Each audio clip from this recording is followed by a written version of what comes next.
not what your country can do for you. Ask what you can do for your country. Why? That's not how this works. Talk about gaslighting. Imagine if someone said that in a relationship. You know, I need you to do this and that and the other. And don't even ask me about what you need me to do for you. And that's our country. Your government, your power structure hates you. Facts. But worse than hating you, they don't even respect you. And like I said, a major reason for that is that they have perfected the process of completely wiping out your memory. Facts. But the power structure has a memory. So you understand, that's what's really meant by history repeating itself. People think that this is some sort of natural law. No, it's not natural law. It's not. It's just the unchanged, consistent behavior of a predatory power structure. Facts. It's the law of if it ain't broke, don't fix it. Meaning they've been doing the same thing for a very long time. Very long time. And the system works for them. That's it for them. So they have no reason to change it, and they never will change it until you change. And that's why they want to make sure that you never know what's going on. They want to make sure that you never know what's been going on. You're president. And What why you they think keep about you them basically now? like a crackhead. I'm serious. Just like a crackhead. The American population, you know, is like a crackhead. Extreme desperation for short-term gratification. Complete memory blackouts. No recall of past consequences of their actions. You know, mood swings, volatile, erratic, can't cope with reality. And you'll sell your dignity just to get some relief. That's why they don't respect you. The same way that a drug dealer doesn't respect a crackhead. Because they can treat you any kind of way. And you'll accept it. You'll accept it as long as you can get a hit of propaganda, a hit of entertainment, a hit of distraction, or what have you. Anything to just help you forget the reality that you live in. But Allah subhanahu wa ta'ala said that the condition of a people will not change until they move to change it themselves. And that's why they've neutralized you, because otherwise history might not repeat itself. Again. Because they're the ones who are making history repeat itself by just continuing to do what they've always done. You understand what I'm saying? Facts. See, this isn't cyclical. It's constant, uninterrupted. The oppression, the violence, the exploitation, the predation. This is all static, unchanging. You know, you say history repeats itself, it makes it sound like you're talking about a cycle. But it's not a cycle. It's not. It's not even a loop. It's a straight line. That's it. And it has never swerved, not even once. Not once. It's one scene. It's the same scene. Year after year, decade after decade. And all they ever do is maybe change the lighting to make it look different, to make it look new. Who controls the past controls the future. But you won't know that as long as you have no memory. As long as you have no actual memory. Not the implanted fake memories of the past that they put in your mind, but a real memory. A real knowledge of history. You'll actually think that you're looking at something new. Because you don't remember. You don't remember that it's always been this way. And that's why they want you to be so desperate to forget. You know, it's like they say, the best predictor of future behavior is past behavior. So the best way to be able to continue negative and destructive behavior into the future is to try to falsify your history. I mean, most people don't even care about history in America. That's a fact. Some of them They're don't. already just ignorant. But the ones who do have an interest in history, they're fed a fictitious history.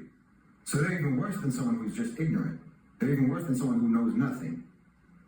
Because it's actually better to just know nothing than to believe something false. Right. The one who doesn't know anything can at least learn. Facts. Can at least empty, and information can be put in that emptiness. Whereas someone who already believes something false, thinks he already has the knowledge, thinks he already has the information, and that makes him immune to learning.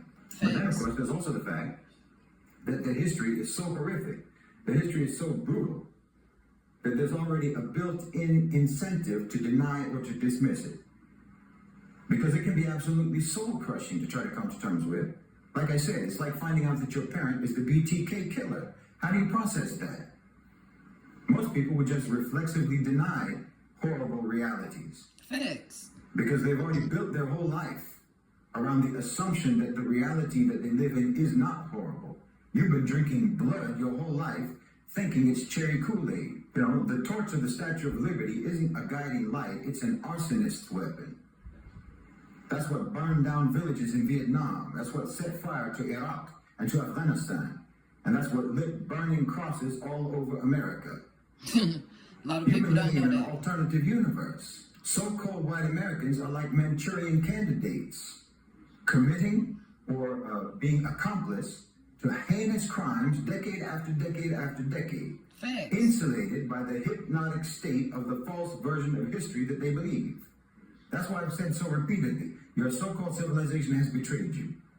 Your so-called Facts. civilization has duped you. Facts. They got you to sign off on policies that they told you were for the protection of liberty and justice, but were actually policies for mass murder, crimes against humanity, war crimes, savagery, and enslavement, all for the profit of others. Others who view you as nothing but... And now you're incriminated. Now you're accomplices. Now you're taking the fall. But you got no one to blame but yourselves. But you know what the biggest fraud is? You know what the biggest control strategy is that they use? It's not entertainment. It's not drugs. It's not mass distraction. It's not pornography. It's not even their falsification of history. The biggest strategy that they use to keep you weak and to keep you neutralized is teaching you to hate Islam. I mean, of course, this is couched in the general atheistic secular programming that they impose on you in the West and in America to make you dismissive about religion overall.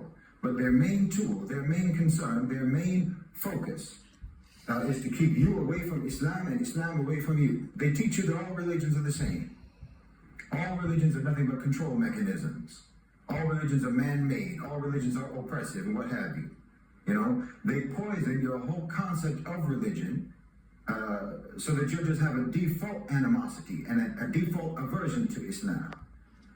And you can't see what they're doing to you. You can't see that this very calculated, very coordinated, and very relentless anti-religious propaganda in films, in television, in academia, in popular discourse, you can't see how all of that is being done very deliberately and in an orchestrated manner.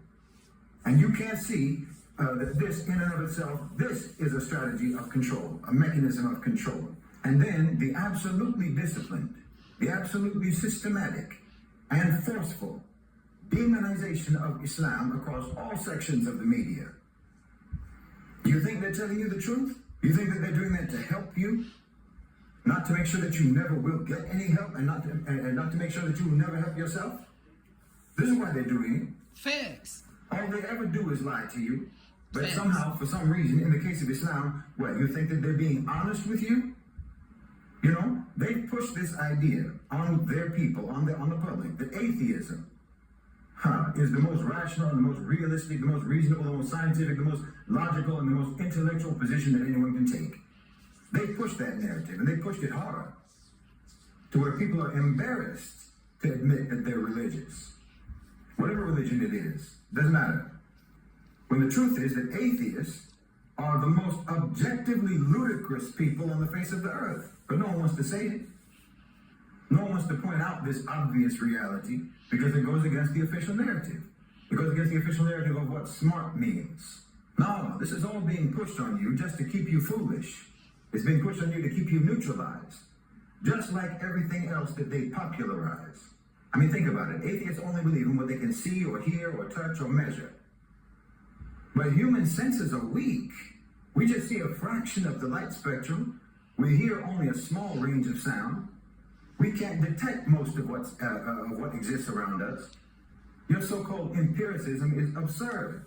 The ocean covers 70% of the earth, but 80% of its life is undiscovered. You know, 85% of the universe, they say, is dark matter. Scientists know it's there, but they can't see it. So how can any atheist claim certainty about what exists and what doesn't exist? It's just like asking Stevie Wonder if you're wearing a nice color scheme. And you know, they tell you that you don't have to believe in God in order to be a moral person, in order to be a good person, and so on. But you need the government, don't you? You need the government to tell you, don't you? They'll tell you that all religions are man-made, but by the way, you better follow all of these man-made laws that we just wrote down or we'll put you in jail. Okay, you can be moral without religion. Where's the proof? The 20th century was the most atheistic century in human history. And it was also the most viciously violent and inhumane and immoral century in history. Yeah, okay, you can still walk when it's pitch dark, but you can walk a whole lot better in the daylight. You can walk a lot better and you can walk a lot more safely. Honestly, they're making fools of you. And like I said, it's glaringly obvious what religion is the one religion that they most want you to stay away from. And it's not Christianity, and it's not Judaism, and it's not Buddhism, and it's not Hinduism. It's not New Age spiritualism. No. The most vilified, the most reviled, the most slandered, and the most systematically, relentlessly demonized religion is Islam. Slandered and demonized by the power structure that is absolutely committed to keeping you in the dark about everything, about your history and about your present. Well, it couldn't be more obvious. You know, this is where a lot of people hit a wall. They hit a wall in their ability to reason when it comes to Islam. There's people that like to believe that they have successfully extricated themselves from the indoctrination and the programming. Right up until you start talking about Islam. Then the indoctrination and the programming kick in with a fury. You know, there's people who will say, yes, the government lies. Yes, they lied about history. Yes, it's miseducation. Yes, they lie about this and they lie about that. And all the popular narratives and all the discourse are just controlled. Except for the lies that you taught me that I still believe in. When it comes to religion, when it comes to Islam, it's uncanny. You know, you can actually find that rare American, that rare Westerner, who can have a conversation where they express thoughts that actually harvested in their own minds. It's rare, but it can happen. But they're not just regurgitating talking points and prepackaged arguments that were spoon-fed to them by the media. You can do that right up until you start to talk about Islam, and then suddenly you'll find that you're talking to a robot. Suddenly they're just reciting from a script. You know, this programming goes deeper than anything else, and it's glaring. And that tells you that the single most important priority for American control and domination and neutralization of the population is to keep them away from Islam. Which should tell you, if you're a thinking person, if you're an intelligent person, that should tell you that they know that Islam is the single most important key to your liberation. You can reject what I'm saying, that's fine. That's up to you. But just know that this is you wanting for yourself the same thing that the power structure wants for you. And they have never wanted anything for you except for subjugation, marginalization, and neutralization. So you can keep drinking that cherry Kool-Aid if you want, but just don't forget what it really is.